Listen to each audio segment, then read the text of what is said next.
Good day everyone, I am Harley and today together with my group, we will be discussing one of the most important topics in international marketing, the strategic imperatives in international marketing, which includes the global market segmentation, standardization versus adaptation, and global brand equity and positioning.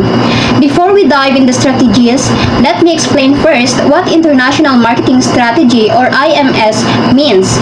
International Marketing Strategy refers to how a company plans, designs, and executes its marketing mix. The four P's, which is the product, the price, the promotion, and place across different countries. This is very complex because each country is unique. Companies faces big differences such as economic conditions, government laws, customer income levels, religious beliefs, language, and climate, and also the cultural values. Because of all these differences, companies cannot simply copy-paste the same strategy everywhere. They need to answer three key questions. Who are we targeting? How should we operate internationally? Should we standardize or adapt? How do we build a powerful global brand? So these three decisions are interconnected and this presentation will show you how they work together. So to achieve success in global markets, companies must align three strategic pillars. First is the segmentation and targeting or the STP. This identifies our customers and defines who we should focus on. Standardization versus adaptation. This determines how we design our product, price, promotion, and distribution internationally. Branding and position. This ensures customers worldwide see the brand the way the company wants to be seen. These three must work together as a system. If one part fails, for example, if the brand image is strong but the product does not fit the local culture, the entire strategy will be collapses. Next, why segmentation matters. So what is the importance of segmentation? So segmentation is the first step because even though globalization has made the world more connected, customer needs are still very different. Customers differ based on their lifestyle, their religion, their culture, their tradition, their purchasing power, their environment and the climate, even their daily routines. So like for example, people in hot countries prefer cold drinks, while people in cold countries prefer warm drinks. For example, people in Muslim countries don't have or avoid pork, while in India, they avoid beef. So this is why segmentation is very important because companies cannot treat all consumers the same way because different countries also have different needs. So let's jump with the macro and micro segmentation. So what is macro and micro segmentation? So macro segmentation, this is broad and easy to measure. It includes geographic and demographic, which is geographic refers to the country, the region, and climate where people belong, while demographic such as age, income, gender, occupation, family size, that's the demographic segmentation. While micro segmentation, this goes deeper into customers' mindset. It includes the psychographic and the behavioral segmentation, where psychographic based on values, opinions, and lifestyle of every customers, while the behavioral segmentation based on usage rate, benefits sought, or brand loyalty of every customers in that said product. So demographics only tells us who the person is, while psychographics and behavior tells us why they buy, which is more important. Geographic segmentation, it divides markets based on location and environment. Companies look at climate, population density, and even city size. For example, clothing companies sell thicker clothes in Canada and thinner clothes in the Philippines because of the climate of that countries. While demographic segmentation looks at measurable characteristics such as age groups by different products, income affects purchasing power, kung ano ang kakayahan ng mga taong bumili based sa kanilang income level. While education affects lifestyle choice and gender influences product preferences. It's usually the first type of segmentation because demographic data is widely available and easy to use, while psychographic segmentation answers the question, what motivates this consumer? Ano ba yung nagmo-motivate sa kanila para bilhin yung product na yon? So it involves personal values, it involves attitudes, beliefs, lifestyle, and personality.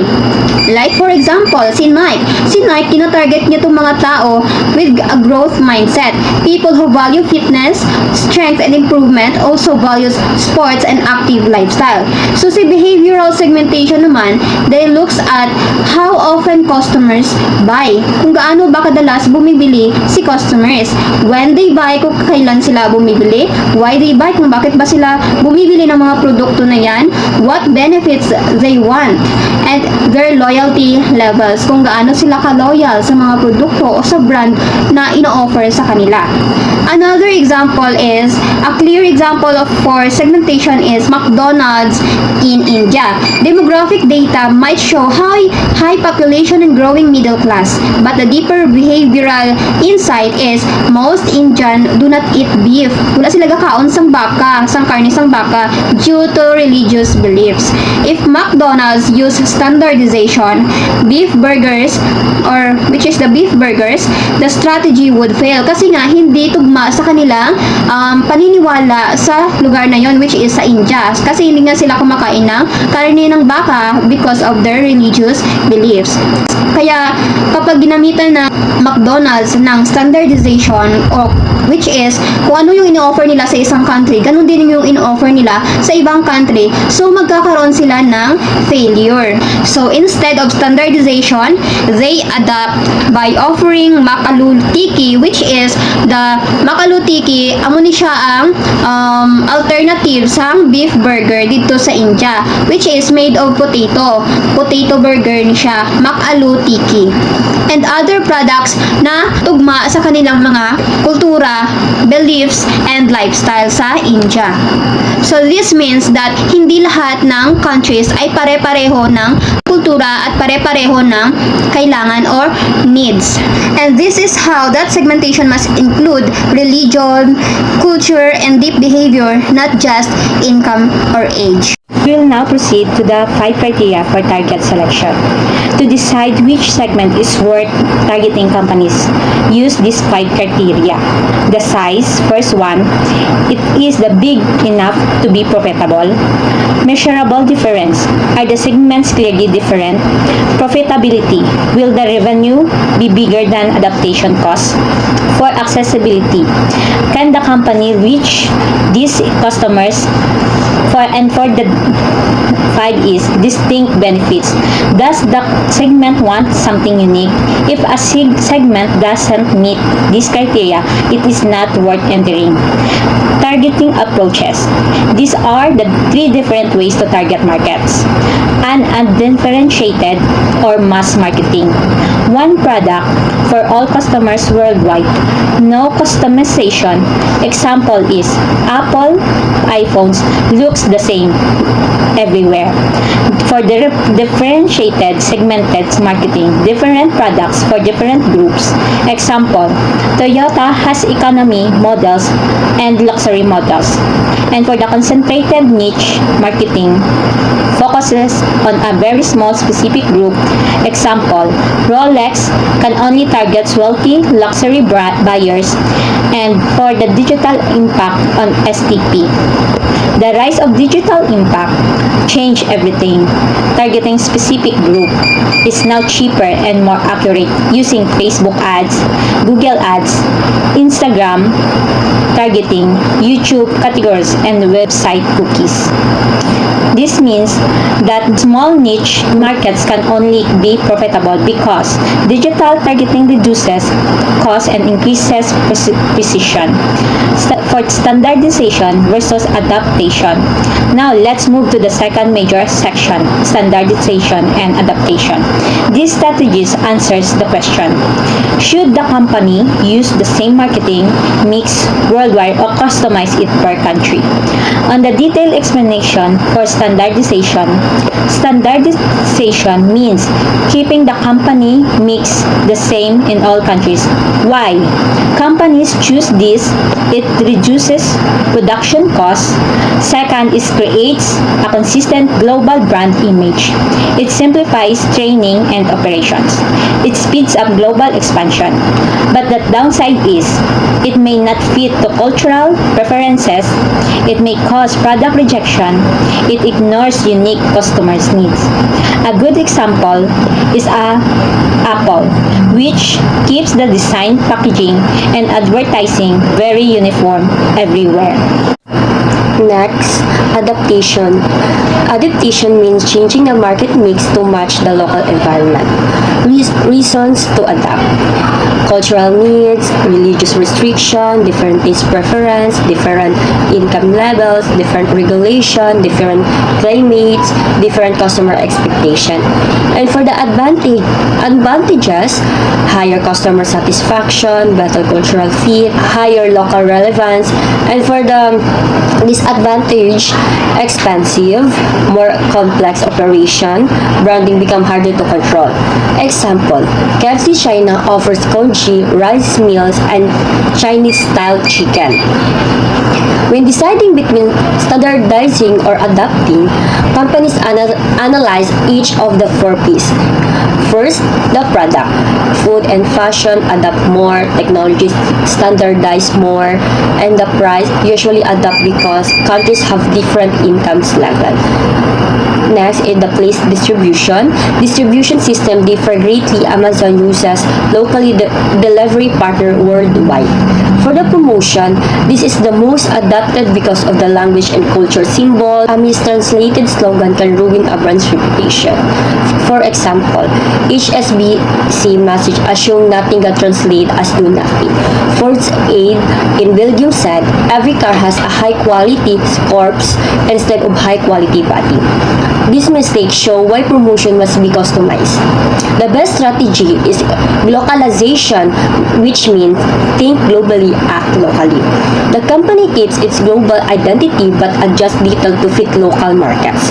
For example, McDonald's menu change per country. Starbucks add local flavor. Toyota adjusts car specs for local regulation. The decision to standardize or adapt depends on internal market factors: culture, religion, income, levels, competitions, and laws. For the internal company factors, budget, experience, technology, global management system, and for product factors, is the product sensitive to culture or religion. Branding is the identity of the company. It includes the name, logo, symbols, colors, and slogan. Positioning defines how customers view the brand. Branding builds emotional connection and recognition. Example, Coca-Cola, happiness; Nike, empowerment; Apple, innovation. Strong brands have brand equity, meaning people are willing to pay more just because of the brand name. Positioning answer the question, what do we want customer to think when they see our brand? Example, Nike position itself as motivational. Apple position itself as premium. Zara position itself as fast fashion. Brand architecture. There are 2 main brand structures: branded house and house of brands. Branded house. All products under one umbrella name. It is strong trust transfer, but one mistake harms the parent brand. Second is the house of brands. House of brands. Many brands under one company can target different market but more expensive to manage. Cultural sensitivity. Cultural sensitivity mistakes can destroy a brand's reputation. Example, Dolce & Gabbana offended China with an insensitive ad. This led to massive backlash and boycotts. The lesson here is simple. Always research culture before launching global ads. We always research first the culture beliefs before we launch a global ads so that we respect each other's culture before we launching the ads. Same product is different positioning depending on culture values of status and luxury. So, same product lang siya but nakaposition siya sa different or nakadepend siya sa cultural values or status sa isa ka luxury brand. Next is strategy integration. All three must work together. Segmentation, who are we selling to, the standardization or adaptation, how are we serving them, and the branding on how do we want them to see us. T-shaped strategy. The T-shaped strategy combines a standardized global core with flexible local adaptation. This makes companies efficient and culturally responsive. Conclusion. To conclude, segmentation identifies the right customers, standardization or adaptation decides how the company serves them, and branding ensures strong global recognition. The key to international success is think globally, act locally.